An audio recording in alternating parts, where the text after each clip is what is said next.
Good afternoon and welcome to our final Learn and Share conference call of 2021. I'm Russ Derry, Director of Education for Epilepsy Foundation of Michigan, and I'll be moderating this discussion. The topic for today is staying safe with seizures, and we're pleased to have as our speaker Dr. Erica Austin, who's a neurologist and epileptologist with Munson Healthcare Neurology. So Dr. Austin, can you briefly introduce yourself, talk a little bit about your clinical and research interests, and describe your experience with this topic? Sure. My name is Erica Austin, as you guys heard. I live here in Traverse City. I trained at Michigan State. I actually did medical school and residency and fellowship at Michigan State and then worked there a bit before coming up here for a few years. I don't actually do any research up here. So my clinical practice is primarily epilepsy, but because I live in Traverse City, I see general neurology as well. So unlike some of the research-based epileptologists that I know, Russ, you guys have on, I have a much more clinical-based practice. The nice thing about that is I see lots of different people and get to learn about them. And safety is always a question, especially if it's a new diagnosis, if the epilepsy is new and just unknown still, it can be very frightening to say what's right, what's wrong, how can I live my life. So it's something that comes up a lot, so I'm glad we get to cover it now and people can reference this later and we can answer people's questions today. Excellent, yeah. So can you kind of referenced this in your introduction. Can you start by talking about your clinical philosophy surrounding safety for patients with epilepsy? So when you're counseling patients and working with them to make treatment and management decisions, how do you balance that need to minimize risks with the need for people with epilepsy to live their lives and participate fully in their communities?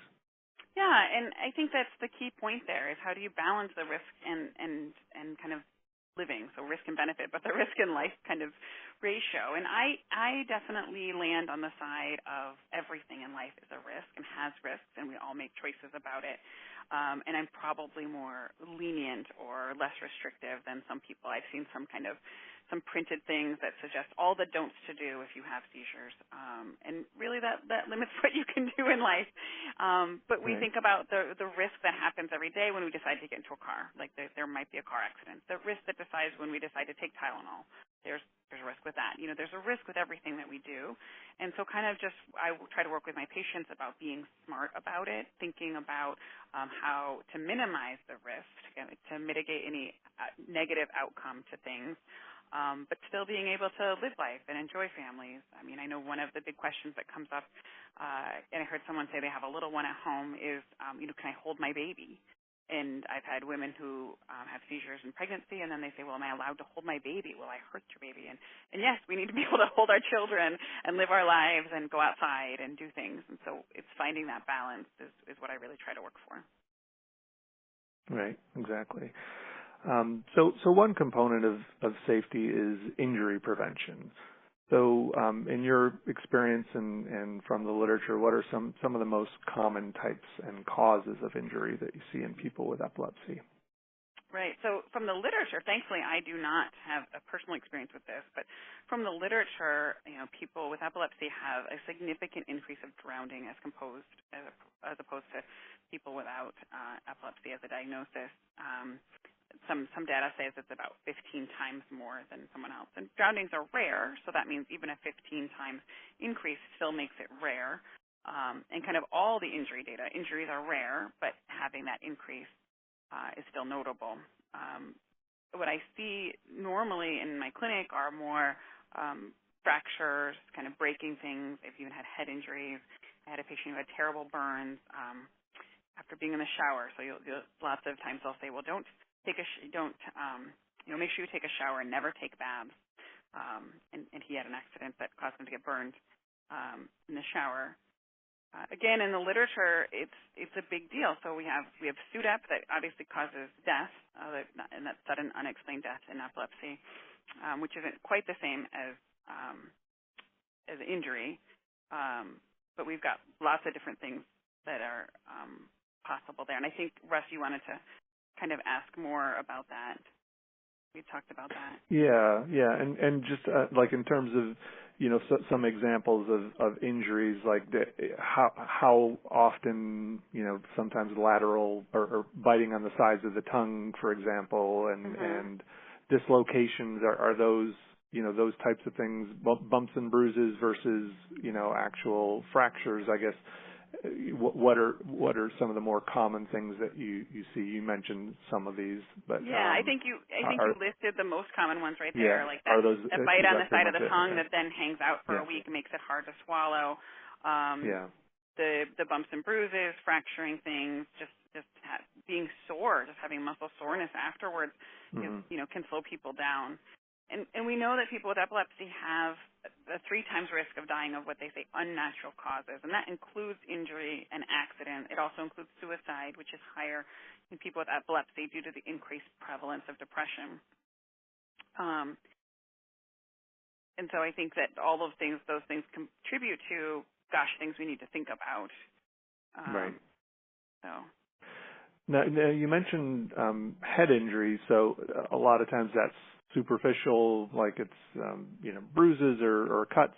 But to what extent are people with epilepsy at risk of traumatic brain injury or concussion from falls where they hit their head?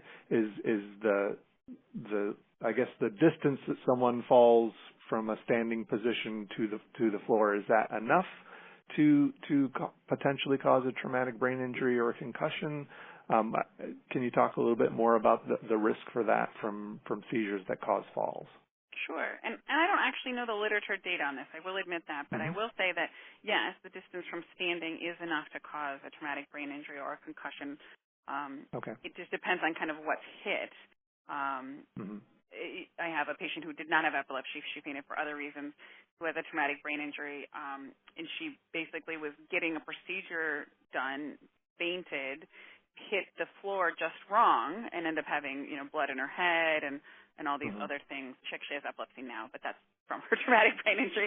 And right. And so, but that you can just hit wrong, And so, and also, oftentimes we can't plan where seizures happen. So if you have a seizure and you hit the corner of the table or something like that, then that can sometimes be a more impactful blow than if you kind of just crumple to the ground. Lots of times with seizures, too, people lose tone and fall forward and then cause, facial fractures, tooth injuries, and things like that. But I don't actually know the data of kind of head injury or concussion from seizure. I don't know if we have that data, even with something, as pronounced and seen by the medical field as for example, SUDEP. We don't have great data on it, as you know, Russ. I'm sure many listeners know. So we probably don't have great data. There is definitely, though, an association with epilepsy and excess unintentional injuries. Like if they have done studies that show out of 10,000 people, there are 6 kind of excess fatal unintentional injuries. So people that die from having more than would be considered average. And so we do know that these accidents do happen. I suspect that the head injuries also are more common. Yeah. One other thing that I'm pretty sure there's not good literature on or good research on is the idea of chronic traumatic encephalopathy, or CTE, from like what is reported in football players from repeated blows to the head that aren't necessarily enough to cause a concussion or a brain injury, but the cumulative effects of that. I'd be very curious to know of that. If that would be interesting. So for uncontrolled people who are, if they're falling to the ground 2-3 times a week or even 2-3 times a day, and they just kind of crumple, but their head gets jostled around, is that enough to add up and look like the sports players that we see? It'd be interesting to know. Right. No. So as we've kind of referenced already, the other key component of safety relates to reducing mortality risk. So what are some of the leading causes of epilepsy-related death? Yeah, and I'm sorry, I think I jumped ahead to that. No, that's fine. That we can, it's worth repeating. So yeah, having epilepsy, actually, I was looking through the literature yesterday to kind of make sure I had some solid data for you guys, and it actually doubles one's risk of dying. So and there's lots of other diseases that do this. You're not alone. And the biggest ones we see are SUDEP is a big one, and we know that that's worse if you're uncontrolled or not taking your medicine. And the critical thing, I read this very nice article that was saying that, if you look at something, a chronic disease like congestive heart failure or COPD, or even coronary artery disease, that you take your medicine for it, and you probably need to have around an 80% rate of adherence of taking the medication well. And with epilepsy, it really near perfect adherence is needed, like taking the medicine. I mean, that's the best way to prevent some of these things is not having seizures and taking the medication. But the medication is so it's kind of so regimented to stay in good control. That's the burden. We know that if we look on a whole, people with epilepsy have challenges getting medication in regularly and on time and all those things, and that's actually what the disease is asking for. It's saying we need you to be really good at this, and that's something that's hard to do for anyone, but then with lots of our people with epilepsy as well. Another thing, like I kind of alluded to earlier, that people with epilepsy are about 20% more likely to complete suicide than the general population. So we see 2 to 3 out of 10,000 people excess suicides. And sometimes status epilepticus, having a seizure that doesn't stop, can result in death as well. And that's about 5 per 10,000 people in one article that I read. And then they also have an increased risk of unintentional medication poisoning. That's usually not actually the anti-seizure medication. It's other medications. But the literature shows that that's also a risk.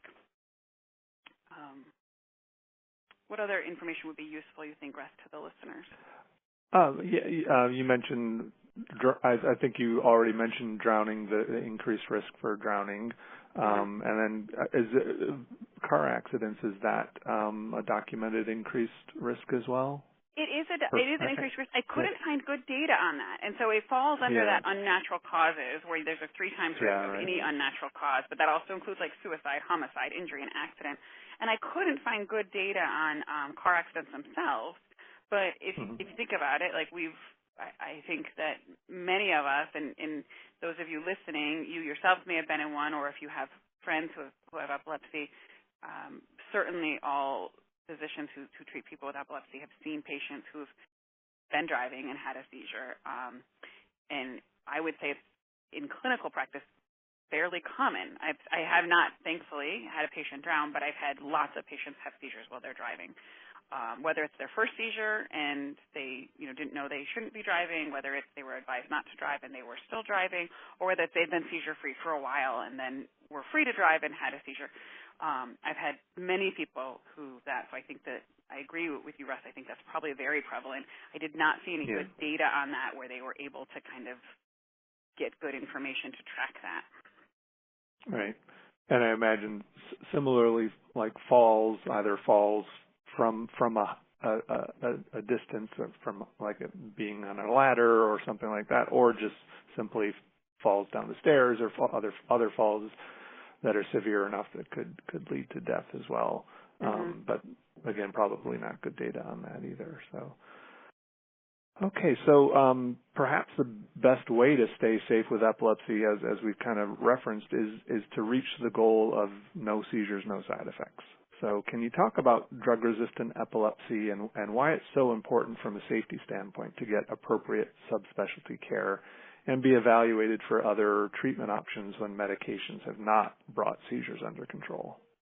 Right. I'll start with kind of one of the reasons why it's important, and that just goes back to what we've just talked about. So that adherence rate, that needing to be really perfect with medication to keep seizures away, that's because we know that when you're doing well with treatment and all of that, the risk of SUDEP and other injuries is less. And so if there's drug-resistant epilepsy, which means that you've tried 2 or more appropriately selected and appropriately dosed anti-seizure medications, and they have not controlled the seizures.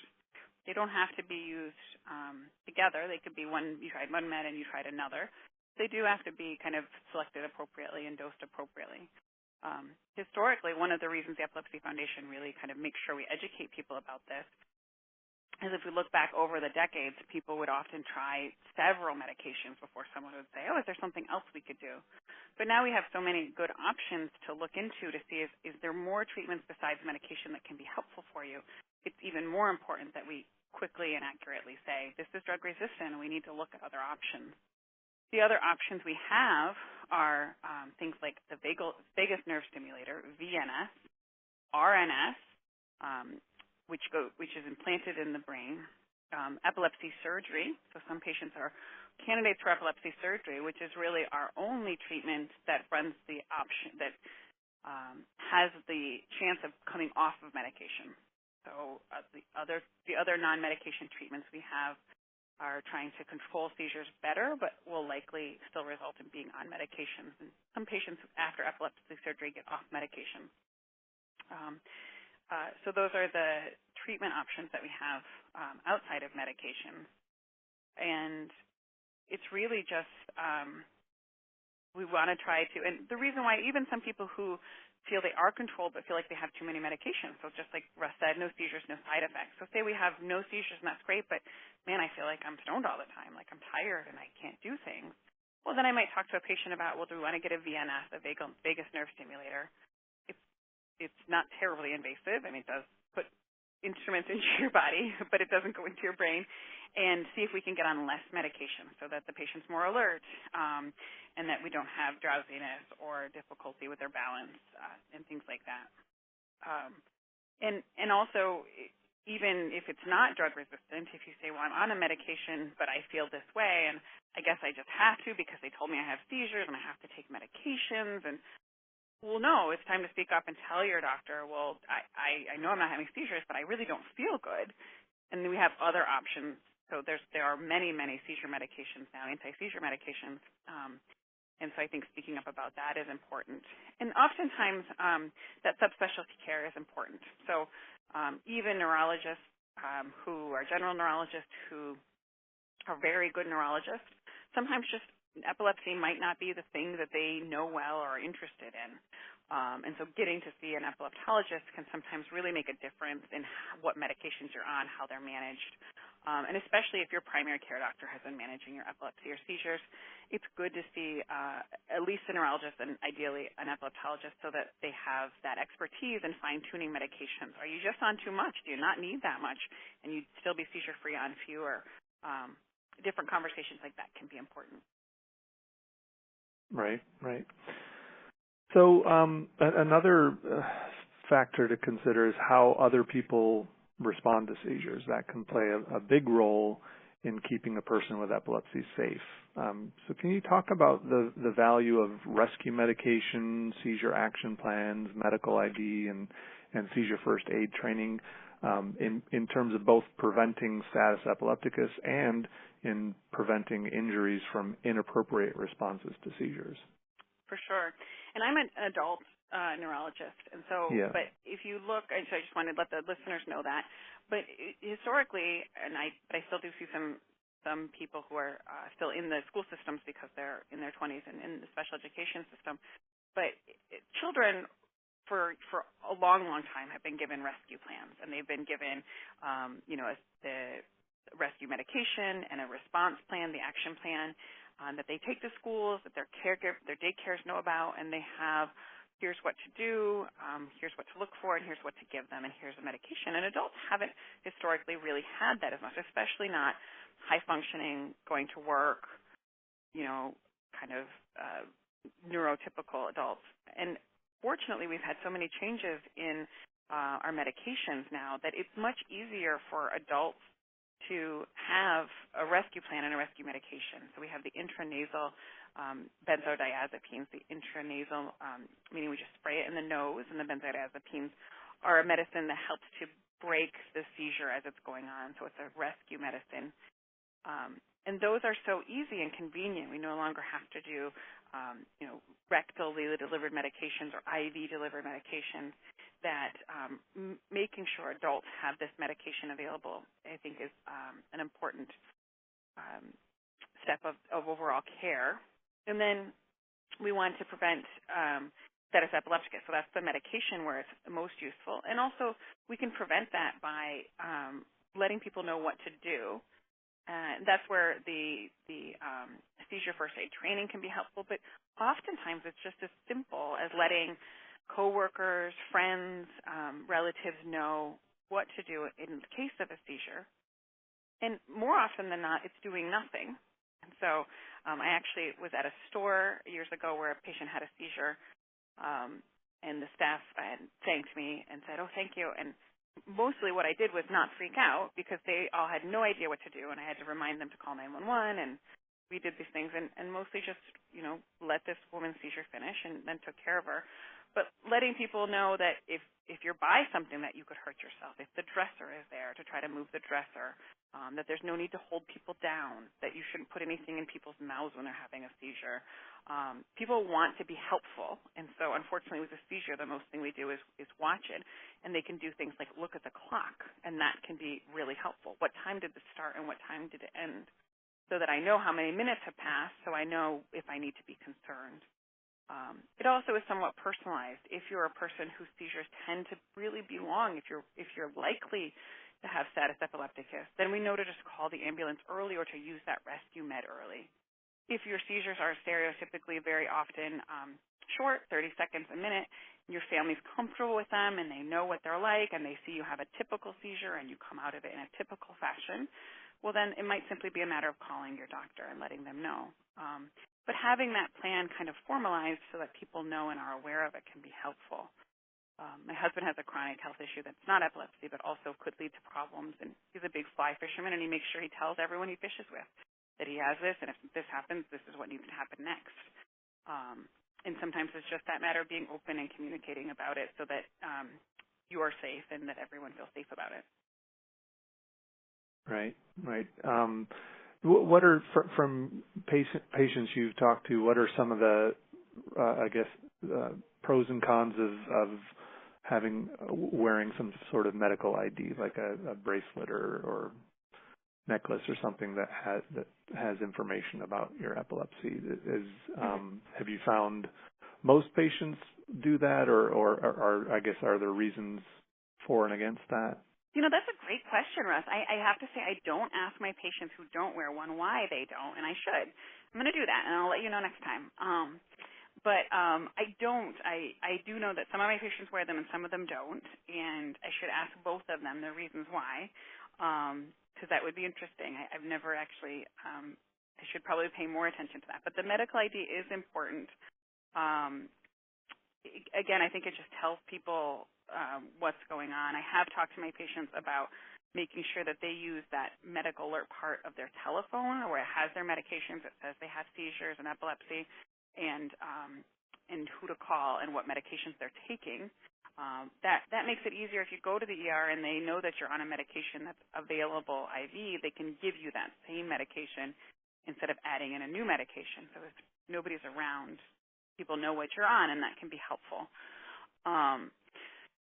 But yes, I do think, and so I've talked to my patients a lot about that aspect on the phone, but less about kind of the ID bracelet or necklace and why they do or don't wear it. What have you heard people say, Ross, about why people do or don't wear it?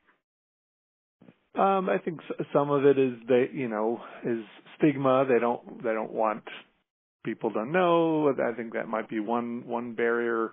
I guess. I haven't heard on that many specific reasons, so I should probably ask that question myself too. But I do remember reading an article about some of the kind of unintended consequences of wearing a medical ID, like if it doesn't have sufficient information or if it has unnecessary information in there, like it can cause delays or cause unnecessary treatment or that sort of thing. It was a very interesting article. I wish I could remember all of the reasons that it mentioned that why it's important to not only have a medical ID but have the right type of information included on it. So, but okay, so So, again, in an effort to try and promote safety and reduce risk, a lot of people look to seizure detection and alert devices and also seizure response dogs. What are some of the benefits and limitations of these devices and dogs in reducing the risk of injury and death in people with epilepsy? So I actually don't have anyone who has a seizure dog. I have seen patients in the past with the seizure dogs, and so you may be able to speak more about that with patients you've seen with that. But I do know that I have patients who have liked the seizure monitoring device, the Embrace 2 from the Empatica people. It's a wristband that's like a smartwatch kind of thing that lets people know if there's shaking activity. Basically, it alerts your person. And I know that there's been families who have found that to give kind of a little more peace of mind, so that they can, let their usually it's a grown child who still lives at home, and they can kind of let them be more independent while still having some idea if they're having seizures. And that's been helpful for people. And that's probably the one I have the most experience with. I know too there are some like oxygen sensor things that I'm not as familiar with. So. Right. Yeah. The biggest limitation I see is that most of them are limited to seizures that involve rhythmic movement. Right. So yeah, if you have a that. focal impaired awareness seizure or an absence seizure or other seizure types that don't have that clonic or rhythmic movement, then it's not going to detect those seizures.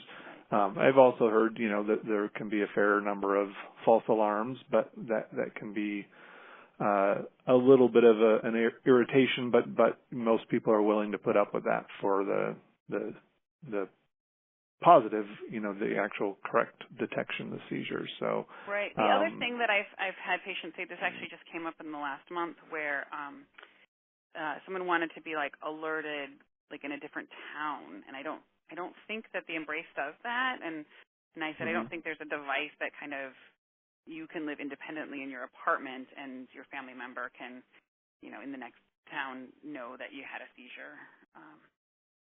I think you can. I think you can program it to basically alert anyone with a smartphone that you tell it to alert. So good to know.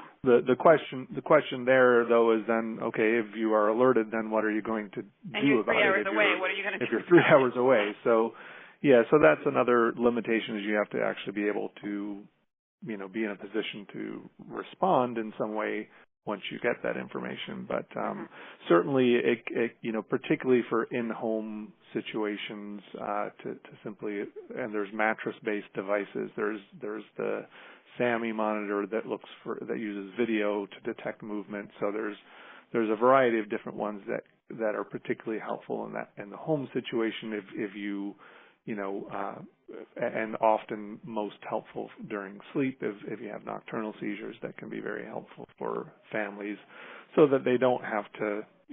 I hear a lot of parents who will have trouble sleeping themselves because they're on constant alert and constant worry that their child is going to have a seizure during sleep. And this can provide a little extra peace of mind, so that you will be alerted if there is a seizure, and can have that. Certainly, that can be a benefit. So, and as for seizure response dogs, I think as long as people manage their expectations with those, and realize that not all seizure response dogs are going to be able to predict seizures before they happen. That may happen with some dogs, or detect them, right before they happen. And you have to also be realistic about what a seizure dog will do in the event of a seizure. Well, and decide what you want that dog to be able to do. Do you want it to be able to press a button to alert someone? Do you want it to be able to stay next to you? Do you want it to be able to turn you onto your side? What specifically do you expect the dog to do? And as long as you have those expectations in mind and they're realistic, and you work with the trainer to be able to get the dog to be able to do that, I think it can certainly be very helpful. And people also have to be aware of the potential costs and time it takes to get one of those dogs. So the training of those dogs is really detailed. So yeah. Okay, so what are some of the most important ways to reduce both the risks of falls and the risks of injuries from falls?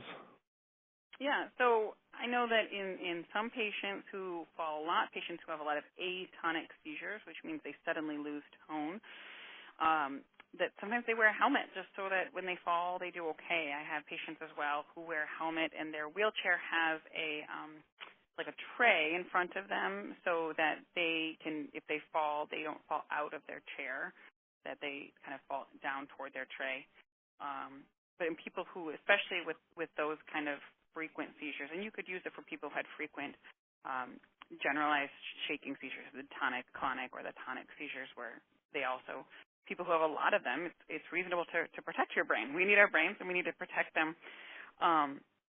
But some of the things can also just be, some of it is being aware of you and your seizures. If your seizures are not controlled and you have any sort of prodrome, so a prodrome is different than an aura. A prodrome is a feeling you get that just feels unright, and I've had patients say, well, I know when I feel this way that I shouldn't go to work, or I just stay in my bed because I know that I might have a seizure. And that seizure might be in an hour or it might be in 12, but they feel that way. Some people have variable prodromes, but they're able to recognize a feeling of a seizure might be coming. And then that's a time to be safe about things. But obviously lots of people don't have that. And that comes back to that balance of living life. And I would say if you are not fully controlled, then avoid large heights. Like, there's no need to do the Christmas lights.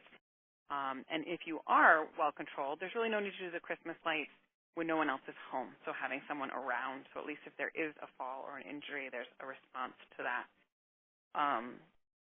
And then, so that's kind of the fall and risk of injury part. But also make sure that like if your medication's being adjusted or if there's a time with your medication that you feel more unsteady, making sure that that's being addressed. Are you getting unsteady from your medication? Are you unsteady from other things? In my older patients, sometimes they're unsteady because they have neuropathy or they have low blood pressure, and we need to address those other things to make them safe from falls unrelated to their seizures as well, not like directly from a seizure causing a fall.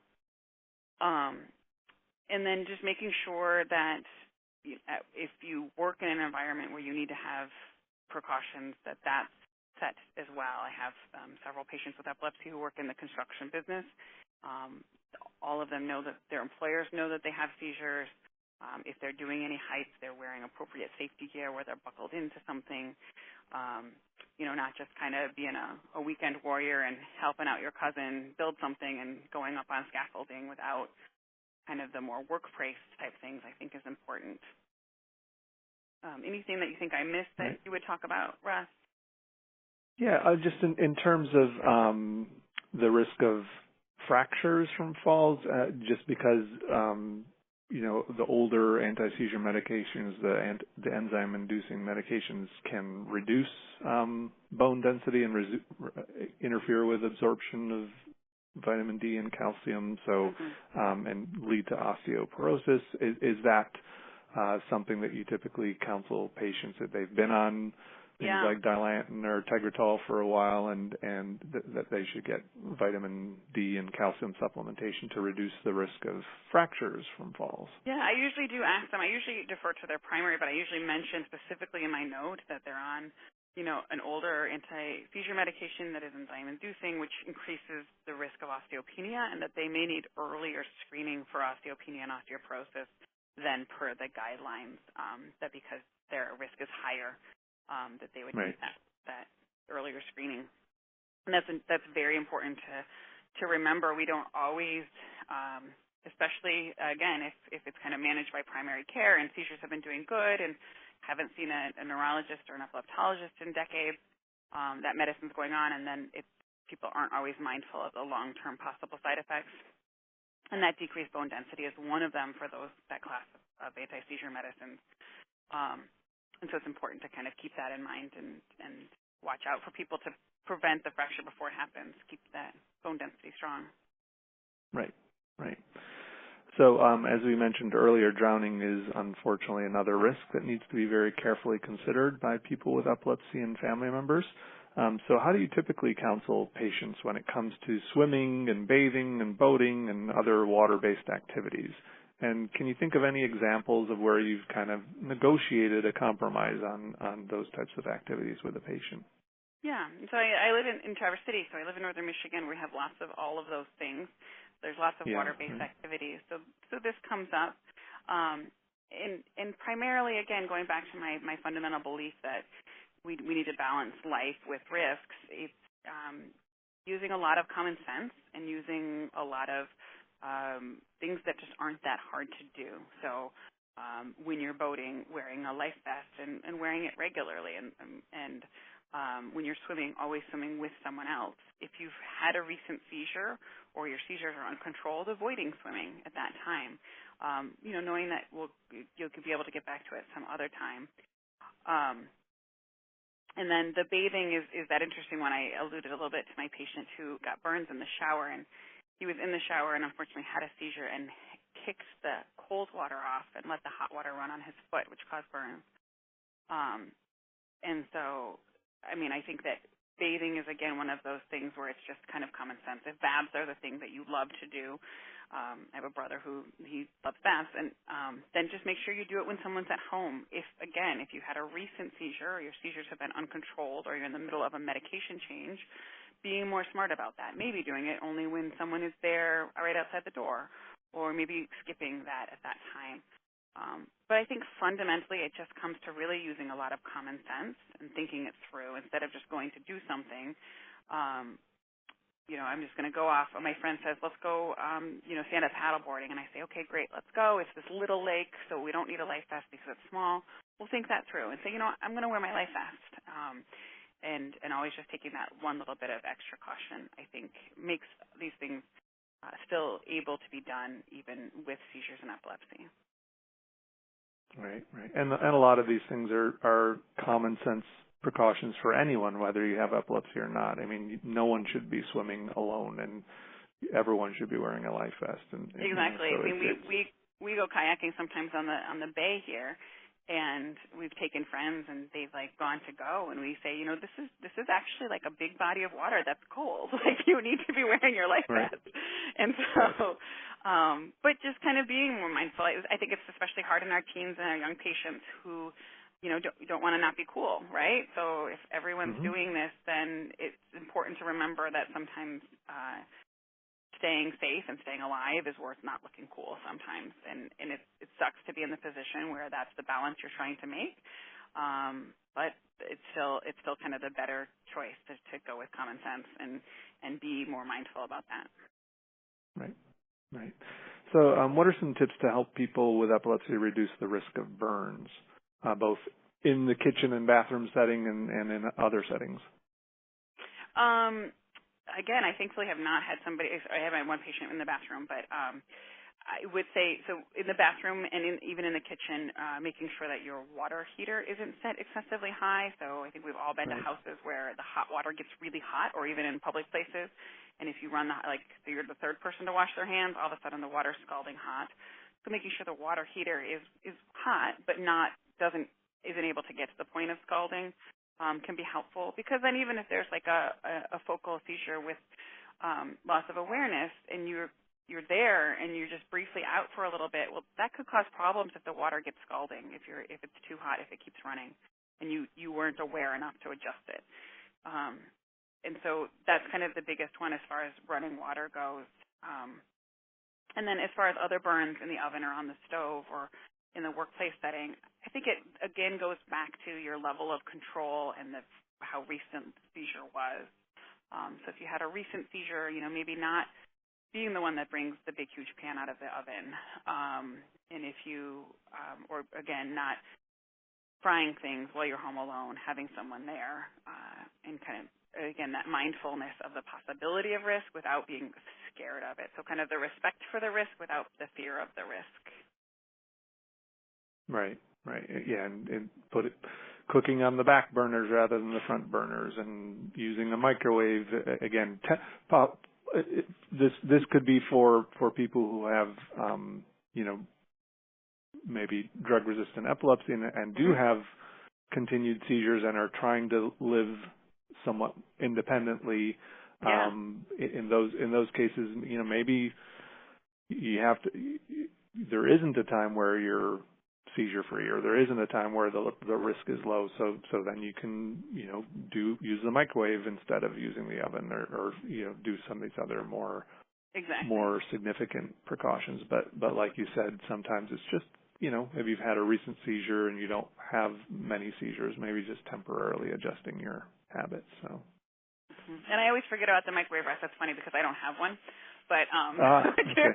but you're right. It is always that I've had that conversation with patients before who patients want to be more independent, and that's something we've negotiated with families is, okay, well, you want to be more independent, but how about you only cook when you're back home with family? So we'll get you in your apartment, but we're going to stick mostly to the microwave, in the toaster, and then when you want to cook big things, you'll come home and we'll all cook together. And so. Right. So in Michigan, a person needs to be seizure-free for 6 months to be able to drive. Can you talk about any situations where a neurologist might consider reducing this period or making other adjustments to those guidelines? Yeah. So it's ultimately the Secretary of State that decides. So the neurologist doesn't get to say, well, I think you can drive. They might say, this doesn't need to be reported, but I would say if your seizures have always, if you had seizures for years and consistently, they've always been focal aware. Like and in fact, even if you haven't had them for years. So if your seizure is only tingling in your left hand, I have a patient who has this. It took us a long time to get him to understand that was a seizure.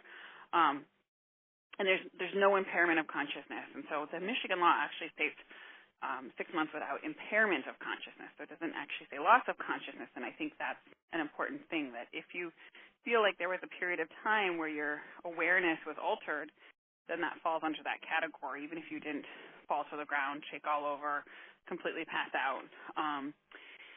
But if you had focal aware seizures where you simply had numbness or tingling somewhere and were able to talk and do things and carry on, then that wouldn't be a cause for not having a driving restriction.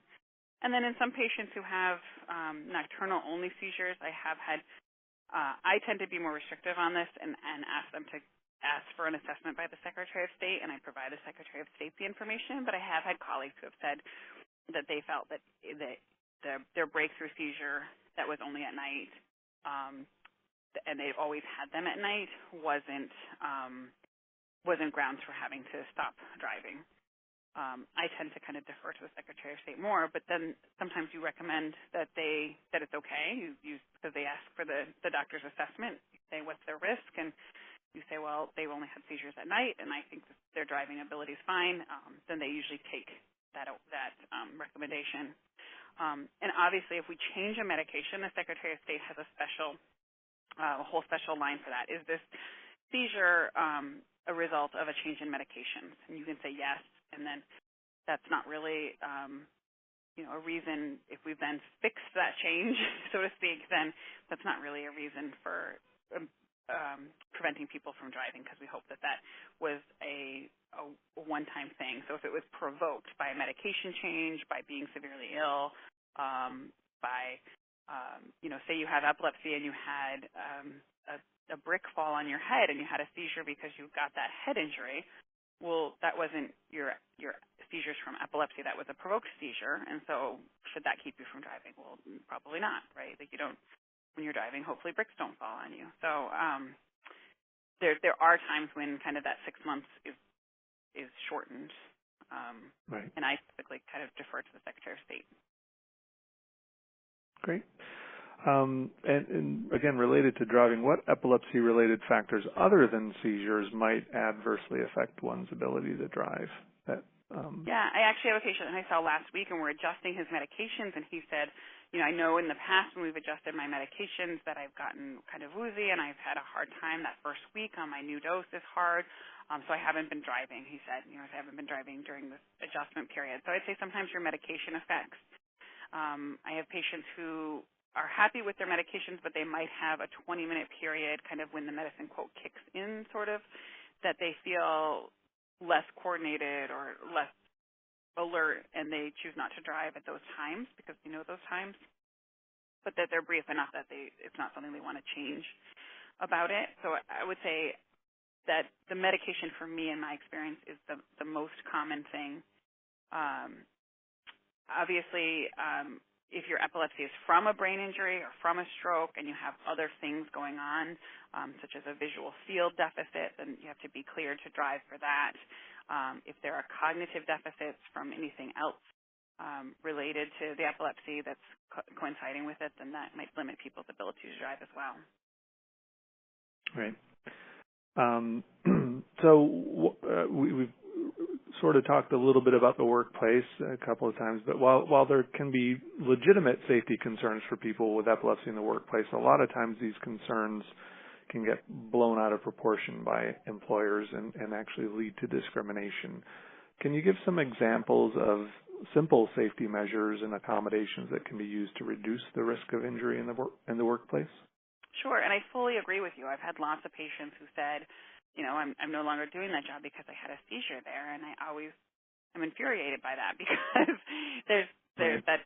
that's not a good reason, and legally employers aren't supposed to, and on and on and on.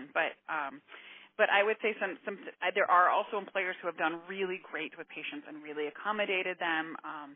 I had a patient who was working as a cashier, and she would get a feeling like a seizure might come on, and they simply said, well, just give us a note from your doctor, and we'll let you go sit down and take a break at that time. And so she had some aura and prodrome. It was more of a prodrome than a true aura, and they would let her take a break and kind of reset at that time until she felt more comfortable. Again, I have people in construction who are just real good about wearing there is safety gear that is existent, but not all employers use it. And so they've said, oh, no, my employer's great, and I'm always buckled into a harness if I'm more than 2 feet off the ground and different things like that. And it's unfortunate because there are times when it is, as you said, Russ, kind of blown out of proportion and discrimination happens because then it's hard to feel comfortable. Do I know if I should tell my employer? Because I really think the biggest way to stay safe at work is that your employer knows that this is a possibility, and then you guys work together to formulate that. I had a patient who worked at fast food and just tended to work instead of working at the drive-through register where he'd have to walk by the fryer, always worked at the other registers, and that normally everyone else was kind of rotated through, and he wasn't because of that. And so it can be real simple things, but that involves that transparency, and then some employers aren't very accepting of that. So I think it is a challenge, but it can also, I hope that as we improve kind of the awareness and knowledge of epilepsy and seizures and reduce stigma, that is something that improves over time, that we get more and more employers who are understanding and able to make these small changes that can make big differences. Right. And sometimes the letter from the neurologist that, if a person discloses their epilepsy and requests an accommodation and the employer wants a letter from the neurologist, sometimes that letter from the neurologist, if it's not carefully written, can actually lead to unnecessary restrictions. Because I've heard of people who've gotten a letter that says like patient or cannot use machinery. Like, what? That's a bit broad, and maybe Right. we can be a little more specific about that. So that's another thing that I always encourage people to do is when they're talking with their neurologist about getting a letter like this, is to really talk with them about the nature of the job and what they feel they can and cannot do, and kind of negotiate that and have a discussion about that with the neurologist before they write a letter. Because sometimes, if a letter is not thoughtfully or carefully written, it can just be unnecessarily restrictive. So I agree, that's totally true. And I actually had a patient come to me once with that. They said, I need a letter, but I need it to be more like to say they were not driving at the time.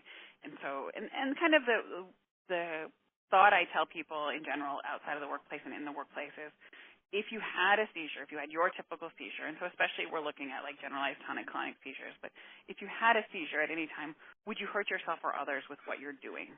You know, and that's kind of the rule of thumb for the workplace too. But I agree with that advice, Russ, because I had a patient who said, well, I understand that I can't drive, so I can't do the high-low and things like that, but my employer needs to know that it's okay for me to do these other types of machines. So we wrote a very specific letter that said, you know, things that one would consider a driver's license necessary for, he can't do, but there are still many that are still safe. And so that is important. Right. Again, as we referenced, people with epilepsy are at increased risk of suicide, and that's probably largely because they're at increased risk for depression. But are there particular times at which this risk is even more elevated and when extra vigilance is needed? I would say if you are, after a seizure, people need extra vigilance in general. And so people have, there are often many people in not everyone, but many people in the post-ictal, the after event period, so after a seizure, aren't fully still there for a period of time. So lots of people try to get up and leave somewhere, which may or may not be safe at that time. Usually it's not. People may be combative with others. They may make decisions because their brain's not actually functioning and making decisions logically. It kind of runs on autopilot, and they're maybe doing things that aren't safe at that time. That could lead to injury or death and suicide, whether or not it was intentional. So I would say after seizures. Sometimes depression increases after seizures too, in like a longer period, not that couple hours to a day afterwards where some people are agitated, but in that longer period, depression can be higher at that time. And obviously sometimes our medications can be mood stabilizing. So if we're taking off a medication that may have been working as an antidepressant, is depression increasing? And even sometimes the opposite. So there's one of the reasons why one of the theories why antidepressants lead to an increased risk of suicide. So there's a black box warning on all antidepressants. Is that sometimes when people are very depressed and then they get less depressed, they actually have enough kind of follow through and energy to complete suicide, whereas before they were so depressed that they couldn't get the motivation going for it. And so I would say either way with the medications, it would be something to think about whenever there's a medication change, watching for depression there. Those are the big times I would think. And then obviously whenever there was a big life change and, you know, there could be a reactive depression would be a time to watch for people too. Right. And any particular prevention strategies that you would recommend? Yeah, I mean, in my office, I do the depression screening. I do the NDDIE with all my patients with epilepsy, just to make sure we talk about it, because it's not always something that comes up in conversation, even in a doctor's office, right? Like everyone's busy, everyone has things. We want to make sure we check things off. So I think making sure we address mood is something that I make sure we do by filling out that screening and thinking about it. But I think that also being self-aware that help is available, that it's okay to feel sad or mad. And I think also of a lot of importance is that depression doesn't mean that you're sitting in the corner in a ball crying. And so depression can show itself in lots of ways. Are you more irritable than you used to be? Are you short with people? Are you having a hard time sleeping and waking up real early and not being able to fall back asleep? Are you not interested in the things that you used to do? Are you saying no to people more often about activities that you would normally say yes to? There can be kind of more subtle things that actually are depression, and it's okay to talk to people about that. It's okay to look for treatment for that, whether it be counseling or medications or other interventions. But that it's not, I've had lots of patients tell me, well, I'm not depressed because I'm not that bad. And you don't have to be, quote, that bad to have depression and to benefit from having interventions and treatment for it. Right, right. The most clearly established risk factor for SUDEP is uncontrolled seizures. But what are some of the other likely or possible risk factors that might lead to interventions to reduce those risk factors? Yeah, and we talked about this a little bit with the things that the devices that are the seizure detectors, because the seizure detectors have kind of been developed mostly as kind of SUDEP prevention things. And so it's those tonic-clonic seizures, so seizures with shaking. Seizures at night are also a risk factor, having a lot of seizures at night. Sleeping on the belly in the prone position, so sleeping on the belly as well as one. And then the big one that I think we talked about earlier too is that not taking medications regularly, so that when your levels go up and down, they found that there's a possible increased incidence of SUDEP in that. And I believe that incidence is even without necessarily breakthrough seizure. Like you're like, well, I'm not taking my medicine, but I haven't had a seizure, so it's fine. But that it's not really, because then that one breakthrough seizure could be the one that leads into SUDEP. And those are, and then, there's, it's just hard because the data on SUDEP is something that we're working diligently on getting more and more of. But it's still sort of, we have these broad things and not terribly specific things. So. Right. What else? Yeah, I know they're doing. Well, I know they're doing some research into possible biomarkers for SUDEP risk and that sort of thing, but that seems like that's fairly early stages at this point. Yeah, the trick is just getting the numbers. So with research, we need the numbers. So we need to be following enough people that then end up having SUDEP and going from there. A lot of the data we know about, the very interesting data about the pathophysiology. So pathophysiology is the changes that happen in the body at the time, that the negative changes of SUDEP come from the people who have unfortunately died while in monitoring units. And so we had some oxygen saturation, some heart rate, some blood pressure. We had different data from that, which is very interesting. But it's hard to get good data for these kind of rare and catastrophic things. Right, and that kind of leads into not knowing whether certain devices or interventions would be effective at reducing the risk. Like, there's apnea monitors and pulse ox monitors and heart rate monitors, all, but because we don't know the exact mechanism of SUDEP, we don't know exactly how effective those would be at alerting someone to a potential SUDEP situation. Another thing that I've heard can reduce the risk is co-sleeping, like sleeping in the same room as someone. But again, you have to balance that with the need for independence. If that's a young child, that's one thing. But if it's a teenager, they're probably not going to be all that keen on having parents in the same room. So I'm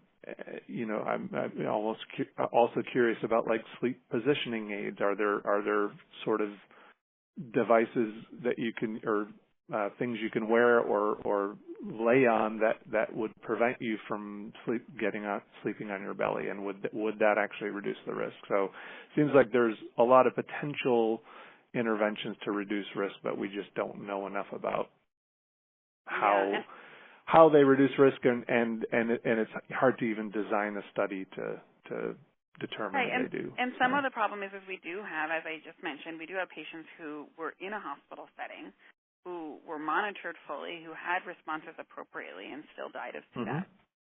Right. And so we know that there are some physiologic changes that happen that are not reversible at a certain point. So we know that the lungs kind of change and how well they're oxygenating, and that kind of there's no intervention once we get past a certain point, there's no intervention that we have to date that can stop it. And so I agree with you, and I think that a lot of these things can be helpful, and especially like you said earlier when we were talking about monitoring for seizure occurrence, we need to get caregivers sleeping and resting as well, and kind of balancing that life risk in living kind of balance. And so if the monitor is able to let them know a seizure is happening and they can do it, or if the O2 monitor lets them know that oxygen's going low. But frankly, the data we have shows that there are times when you could be sleeping in the same bed with them and not be able to change what's happening, even if you, Right. you know, answer it immediately. So. Right.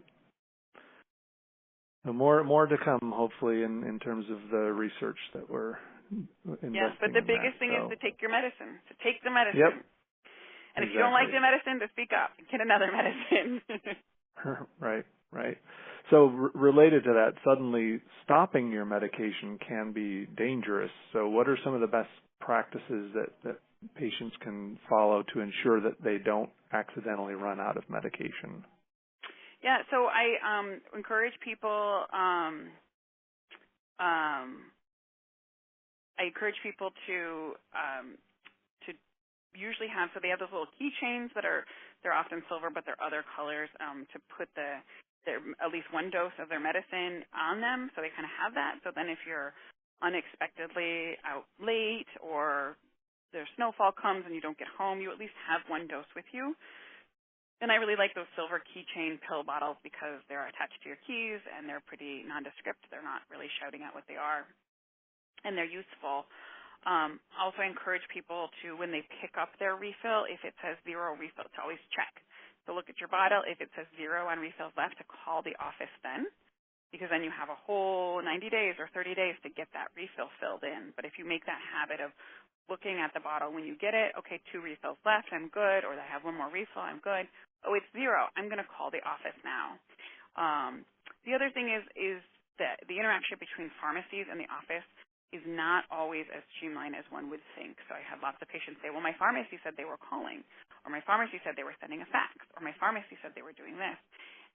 And then weeks pass, they didn't call because they thought their pharmacy was taking care of it. And so it's important to be your own advocate in healthcare, and it's frustrating. But again, I mean, it's kind of the mantra of our times, but everyone is short-staffed, and the system doesn't always work like it's supposed to. And so, yes, it's great if the pharmacy calls. If you don't get that refill in a day or two, or if you need that refill right away, you need to call as well. And just being your own advocate, making sure you're getting those refills and staying on top of things. Again, if you have redundant systems, so okay, I'm going to train myself to look at the bottle all the time, but I also use a pill box. And if I fill my pill box and I notice that my bottle's very low, that's also a time to call, just to kind of use these mental triggers for when to get it. Finding out if your insurance will sign you up to get them automatically refilled, which I have yet to figure out which insurances will allow this and which will not, but some do. And then if you're traveling and you find that you don't have as much as you need, most pharmacies, as long as it's not a controlled substance, even without contacting your doctor, like so say it's a Sunday or something, most pharmacies will give you a couple of pills, like they do it for blood pressure medicine. So it's hard with our anti-seizure medicines because a lot of them are controlled, in which they won't. But calling the on-call doctor if you need to, checking with the pharmacy. If you have a refill, they might transfer it. Like, so you're somewhere else and you have a refill, they'd transfer it to that pharmacy. But kind of if you're caught off guard, thinking about it and being thoughtful and ingenuitive about it than just saying, oh, man, I forgot, and I'm just going to let it slide. Actually putting that effort into trying to get the medicine, I think, is important. Right. Now, have you run into the situation of an insurance provider changing their formulary and suddenly not covering a medication or changing the amount of coverage that they provide for a medication that you've prescribed? Is that and if so, how can you react to that so that that doesn't leave someone without medication? So I have, fortunately, it hasn't been kind of catastrophic or really problematic. We have had people who have said, like the time I can think of that was actually recent, the pharmacy said no, and I said, they've been on this medication for a long time. What's the issue? And we called, and the issue was the pill number. So the pharmacy, the insurance no longer wanted to use that number of pills. And again, fortunately, in that medication, we were able to give a larger pill size so that there were fewer amount. They had just been on a size that was comfortable for them, and we had to just change that around a little, and that wasn't that hard. I have had patients all of a sudden not have coverage, and we've tried to work with the patient assistance programs from the drug companies, but there can be a delay in that. Thankfully, most of the time, the ones that they suddenly not cover are the newer ones, and sometimes there are samples available. But there are times when there's a scramble, and I'm not sure. Again, I would say there's no real way to kind of anticipate that, but I would say, again, it's being your own advocate and not saying, even if you have a great office and they always get back to you and they say, okay, I'm going to work on this and I'll let you know. Well, if 2 days go by, giving a call and saying, what's the status of this? When do you expect it to happen? Because things happen. You know, they might say, gosh, you know, I faxed that over to your insurance company and I thought I'd hear back from them by the end of the day, and you're right, it's been 2 days and I didn't hear from them, and I overlooked that. So kind of being your own advocate and speaking up, I think, is important. And I also had patients successfully lobby their insurance company and saying, you know, this is the medicine I've been on, this is the medicine I've been controlled on, and I need to get it, and been successful at that. Right. Great. Before we open it up for questions, do you have any closing thoughts on this topic that you'd like to share, or any areas of safety that we haven't discussed? No, I mean, I think it's fundamentally what I talk to my patients about is you have to, there is that middle ground. I think I have patients on both sides of the spectrum. There are people who I think are not using the common sense. So often my younger patients, actually my younger male patients, but who are not using common sense, and I say, no, listen, like you gotta be logical and use common sense and you know, not go off and do this somewhat dangerous activity without anybody. And then there's the people who are just terrified about anything. You know, am I allowed to be left at home alone with my children? Am I, you know, if I have a seizure, is it going to be, you know, are my children going to result in needing therapy because they're going to be so traumatized? And kind of finding that middle ground where you're living life and you're enjoying life, and still trying to know that you have the seizures. And again, it's more complicated with, as you mentioned, Russ, people who just have that drug-resistant epilepsy and are going to have seizures. Trying to figure out how to stay safe is a whole other thing that I think we touched on less, just because I wasn't sure what our audience is. But that kind of those people who are going to have seizures, how we do it, and people are doing so many awesome things, kind of trying to balance life with knowing they're going to have seizures. And it is possible to be happy and productive and still have even uncontrolled seizures, but especially to have controlled seizures. So. Right. And a lot of times, you know, creativity comes into it, just thinking of creative solutions that can reduce risk and for your particular situation. So, you know, there's not necessarily always a cookie cutter precaution that you can put in place. So a lot of times it's just a matter of individualizing your approach and thinking about how can I do this activity and still maintain a reasonable degree of safety. So okay, so we'll go ahead and open it up for questions. So give me just a second here and I will do that. And I just remind people again, if you are not asking a question or making a comment, please do keep your line muted. So give me a moment here.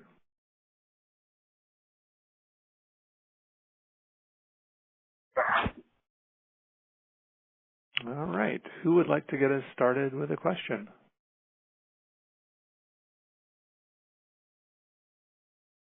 We answered everyone's question so thoroughly, Ross. Okay, I guess so.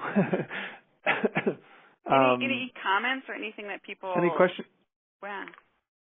Yeah, and that's a great. I'd love to hear from anyone about a particular safety precaution that or solution or that you came up with or approach to that allowed you to participate in an activity that might have been a higher risk activity, or a device that you've used that's been helpful. Anyone wants to share any experience with that?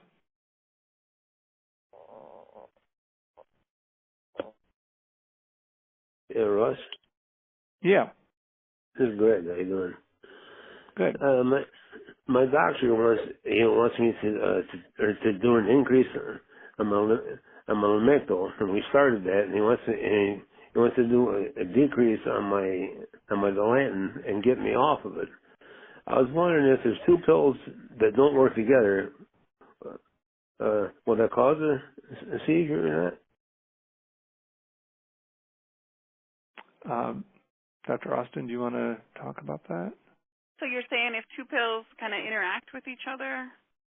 Yeah, if one doesn't work with the other one, will that cause a seizure or not? So we do have medications that can lower the seizure threshold, is how we say it, which means make seizures more likely. There are certain medications that do that. That's why working with your pharmacist can be important.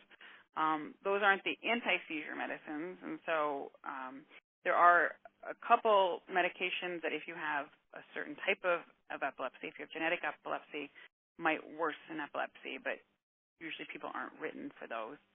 And so I'm not sure exactly what you mean by not work together, but there are medications that can make seizures more likely. Certain types of antibiotics, Ultram, which is a pain medication, are kind of our big ones. Wellbutrin is also another big one.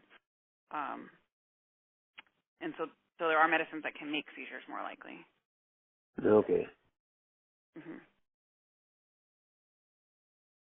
Does that answer your question okay? Yeah. Okay. Other questions or comments? Yeah, go ahead. I have a question. This is Jacqueline, and I'm new to epilepsy. I started having seizures when I was 51, and I didn't have a stroke. I didn't have a head injury. They just came. And no one knows, and no one's really trying to figure it out but me. But when you mentioned about the body having different movements, I have, and I've noticed that the last 6 months or maybe a year, that sometimes my upper lip would twitch. And I don't know where it's from. Could that possibly be a seizure, or that's just coincidental? You know, it's really hard to say. We can have just to reassure you for one thing, over half the cases of epilepsy we don't have a reason for, and that can be really frustrating. But kind of there's no reason, and we just move on, and it's hard from our intellectual point of view to say, well, I want to know why. But just to reassure you that you're not alone in that, and that oftentimes, most of the time, there's not a reason. And it's good news because you don't have a tumor or a stroke or things like that.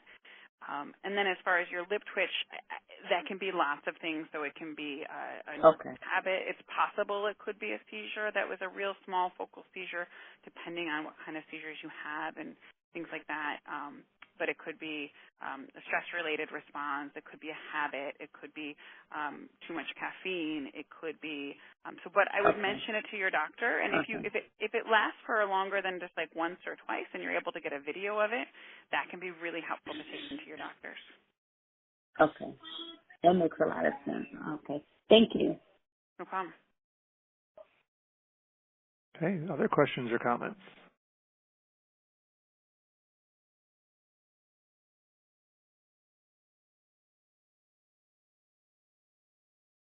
Okay. Go ahead. I've been slowly getting off my Keppra for about a year now. Do you know if that can have any impact on my personality or mood? Yeah, so Keppra is actually one of our anti-seizure medicines that does impact mood, typically negatively. So it's one of the more common. Keppra has very few common side effects, and so one of the more common side effects of Keppra is an increase in irritability or an increase in depression. Interestingly, I often find it most in the family members will come in and say, need to get him off this medication, and the patient will say, oh, I think I'm okay, I'm just a little cranky. And the family member will say, no, getting him off it now. But so it can have a negative effect on mood. So while you're coming off of it, you may find some mood changes. Even if you didn't necessarily notice a negative effect when you started it, it could you could be feeling different now. Does that answer things? Yeah, kind of. Thank you. Okay. Other questions or comments?